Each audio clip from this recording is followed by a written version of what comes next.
And let me get to our guest. And our guest for this hour is Doug Kelly. Doug is CEO of American Edge Project. Doug, good morning, sir. How are you? Hey, good morning, Paul. Thanks for having me. You're certainly welcome. There are some disturbing things going on. That's an understatement. There are some disturbing things going on in Washington. we could take the next 3 hours on that one. But on this particular, the antitrust targeting of the tech industry. Tell me about it, and why should everybody be concerned about this? Doug Kelly. This is a really big deal. People think of technology sometimes as just a sector, but in reality, what technology is, it is the backbone of everything we do in this country, from driving our economy to our national security to even advancing our values across the globe. And right now in Washington, it's pretty fashionable to be against big tech. And so they've put together a series of bills that would harm our nation's biggest, most innovative companies. And the problem with that is that we're in this global battle with China and Russia and others for digital domination. And China knows that they have to do everything they can to catch us and pass us. And their goal is to own America by 2035 when it comes to technology. I see some pushback from different people. Are you watching this little spat going on with Elon Musk? Because it's most interesting.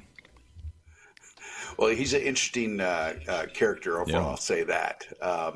But, just going back to what you raised about the bills overall, there's three things that these bills would do that would really hurt our country. First of all, it would break up some of the biggest companies who are the most innovative of all. The second piece is it would restrict the lines of businesses that they can go into. And then the third thing is what it would do is it would slow down the acquisitions that they could make, in fact, prohibiting them for 10 years. So what that means is if one of these platforms in the U.S., is restricted by these rules, that means China or Russia could go and buy a really innovative company, both in the U.S. or outside, that may do great things with artificial intelligence or cybersecurity. And our biggest innovators, their hands are tied. Like, that doesn't make sense from a national security standpoint or from an economic standpoint. And so what the American Edge Project does is we try to raise awareness about the importance of technology in everybody's daily lives and some of the dangerous legislation that's going on in Washington that will surrender our technology edge. Doug, is this got support or no support on party lines between Republicans and Democrats in Washington, or is what's the makeup of the support in D.C.? Yeah, it's mixed, right? It does have some support on the left and the right. A lot of folks in the middle are like, wait a minute, why would we try and kill our golden goose here overall? And if you just think about technology's footprint in Mississippi, right? A $4 billion a year economic impact in the state, right? 50,000 people are employed in the technology sector in the state. And when you think about small businesses, especially during the pandemic, right? A lot of these folks had to close their doors, but they needed to sell stuff. So they turned to these platforms, technology tools, to say, hey, we need to be able to find new customers, we need to find new markets, and we need to be able to engage with our customers. And so when you start, and that made a difference in those companies between keeping their doors open and shutting down permanently.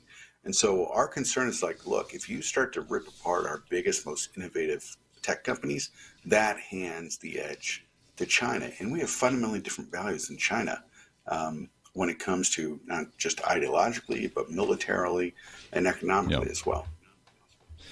Well, I was thinking when you were saying this, and again, we're speaking with Doug Kelly. Doug is CEO American Edge Project.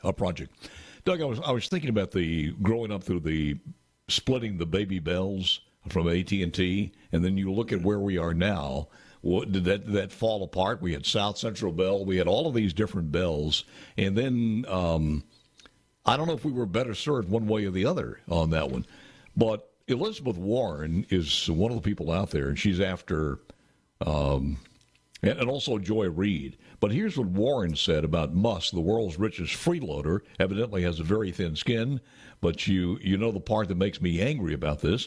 It's on behalf of every public school teacher, every waitress, every computer programmer, every street cleaner who actually paid taxes, and that means they paid more taxes than Elon Musk, who answered he paid more taxes last year than he's ever paid before. So I don't know where the truth is in there, but it seems to be one of these things that they want to do to break up everything. What would a Google look like as far as the service we're being provided today? What would a Facebook, what would a Microsoft, what would an Apple look like?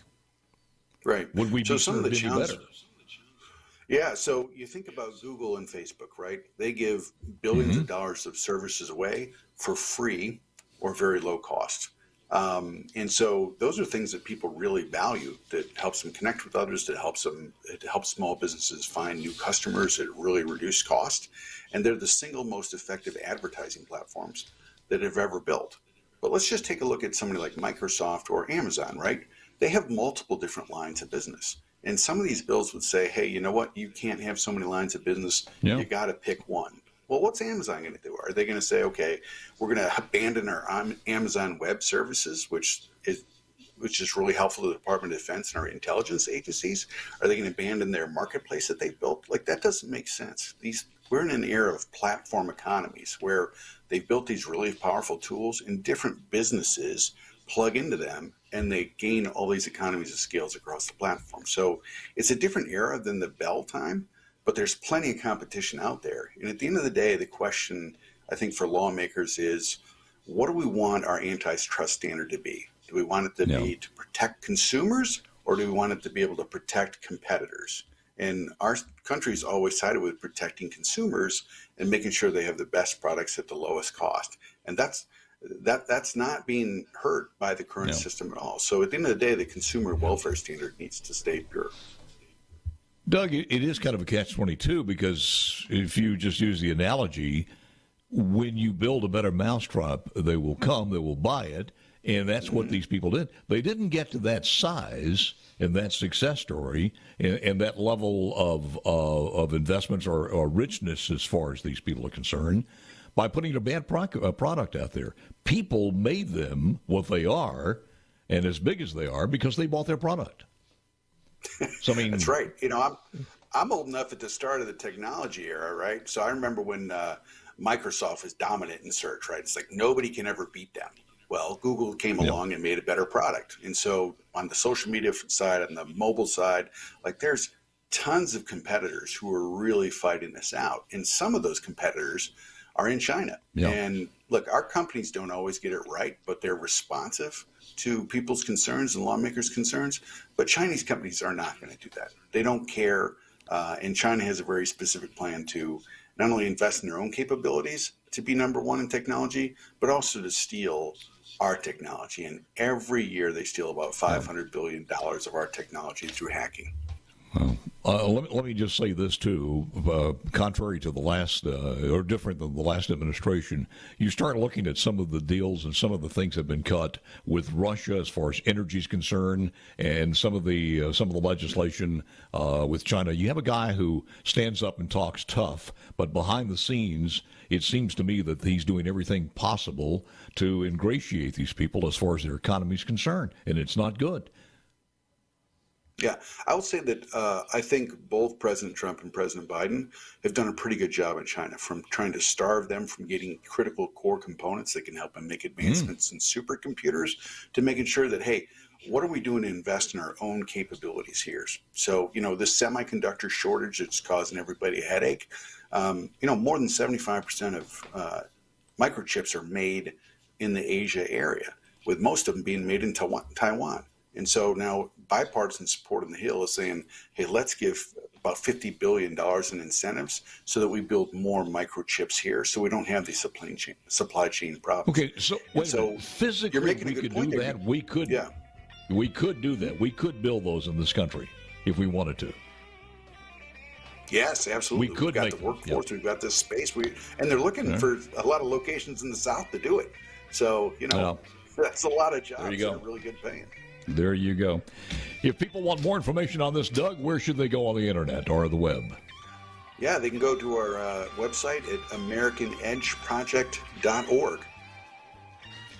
We thank you, sir. Doug Kelly, CEO, American Edge Product. He has a project. He has all the information there. Doug, thank you, and happy holidays, and Merry Christmas to you guys. Appreciate you joining us. Thank you.